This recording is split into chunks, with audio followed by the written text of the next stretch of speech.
নমস্কার, আমি আশিস সাহা।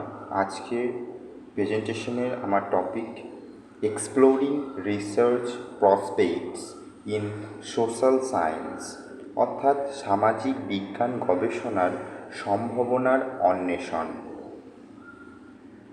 ইন্ট্রোডাকশন, এখানে আমি আলোচনা করেছি সোশ্যাল সায়েন্সের যে রিসার্চ তার ইম্পর্টেন্স এবং হিউম্যান বিহেভিয়ার, তার সোসাইটি এবং কালচারকে নিয়ে।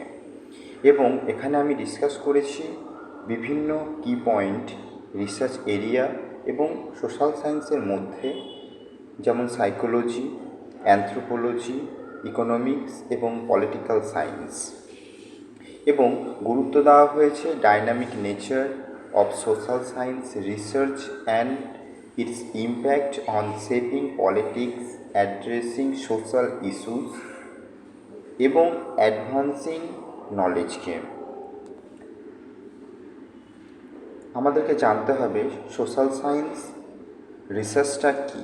What is social science research?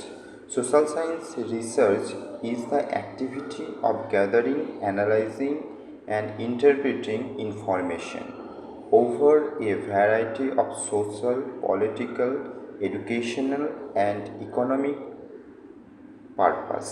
অর্থাৎ এডুকেশনাল, ইকোনমিক বা পলিটিক্যাল পারপাসের সাথে যুক্ত বিভিন্ন ধরনের ইনফরমেশনগুলোকে গ্যাদারিং করা এবং সেগুলির আলোচনা, পর্যালোচনা এবং তাদের মধ্যে কী সম্পর্ক সেগুলিকে খুঁজে বার করা।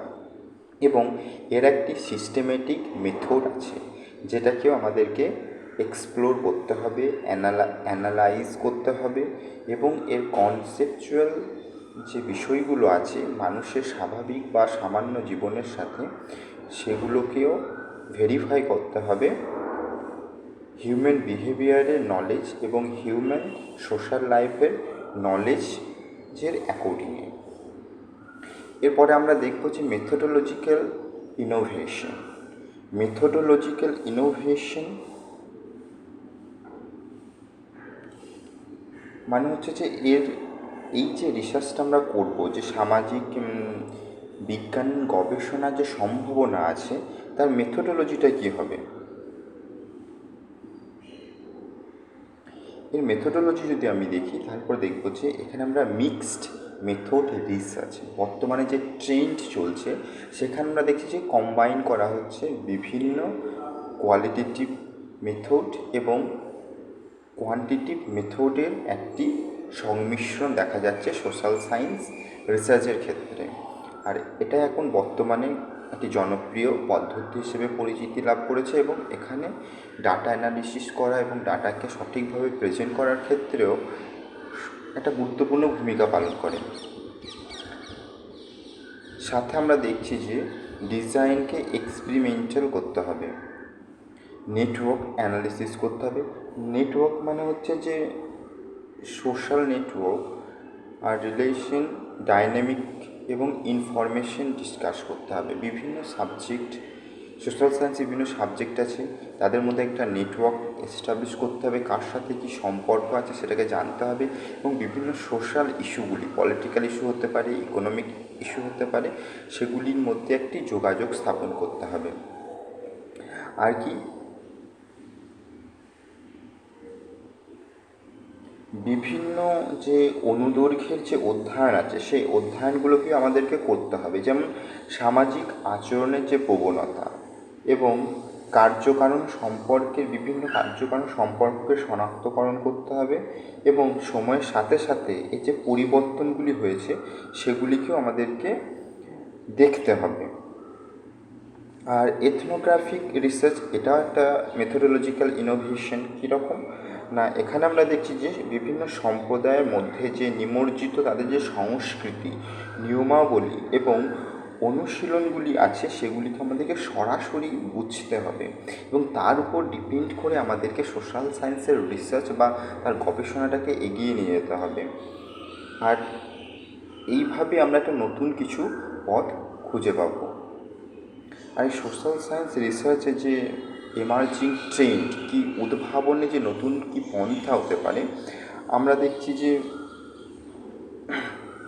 বিগ ডাটা অ্যানালিসিস, ঠিক আছে, মানে অ্যানালিটিক্স, সামাজিক প্রবণতা, আচরণের ধরন, সামাজিক ঘটনার বিশ্লেষণ করার জন্য বড় আকারের যে ডাটা সেগুলিকে কিন্তু আমাদেরকে ব্যবহার করতে হবে।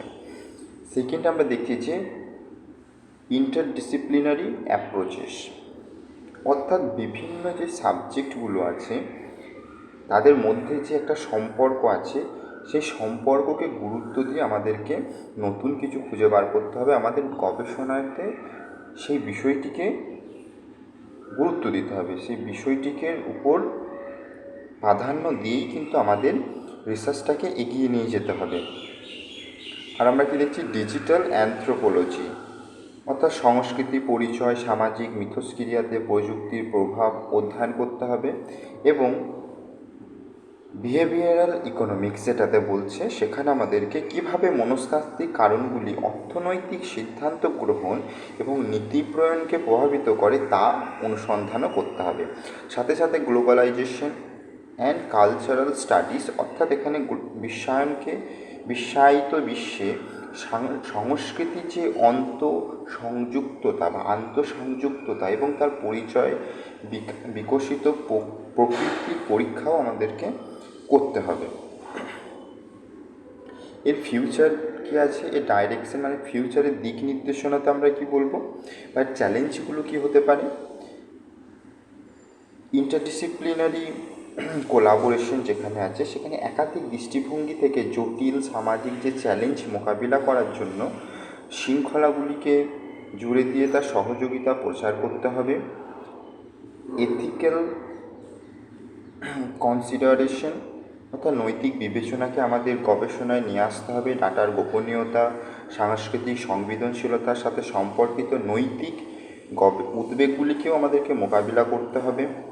সাথে ফান্ডিং এবং রিসোর্সের দিকে খেয়াল রাখতে হবে।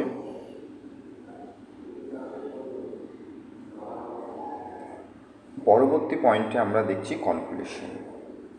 কনক্লুশন আমরা এটাই বলবো যে সোশ্যাল সায়েন্স রিসার্চ আমাদেরকে হেল্প করবে বিভিন্ন সাবজেক্ট এরিয়াতে বিভিন্ন যে মোটিভস আছে সেগুলিকে অ্যাচিভ করতে, এবং it plays an important role in all fields, এবং সমস্ত ক্ষেত্রে এর যে গুরুত্ব আছে সেটাকে আমরা বুঝতে পারবো।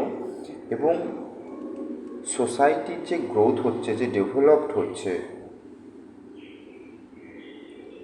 সেটা আমরা কখনোই বুঝতে পারবো না যদি না সোশ্যাল সায়েন্স রিসার্চের নতুন নতুন দিকগুলিকে আমরা উদ্ভাবন না করি, বা সেগুলি নতুন বিষয়গুলোকে যদি আমরা জানার চেষ্টা না করি। আর এটা একটা সাইকেলিং প্রসেসের মতো। There is never end into the social science research, it is just like cycling process. তো এটা সাইকেলিং প্রসেসের মতো চলতে থাকবে। আমার রেফারেন্স এখানে আছে। ধন্যবাদ।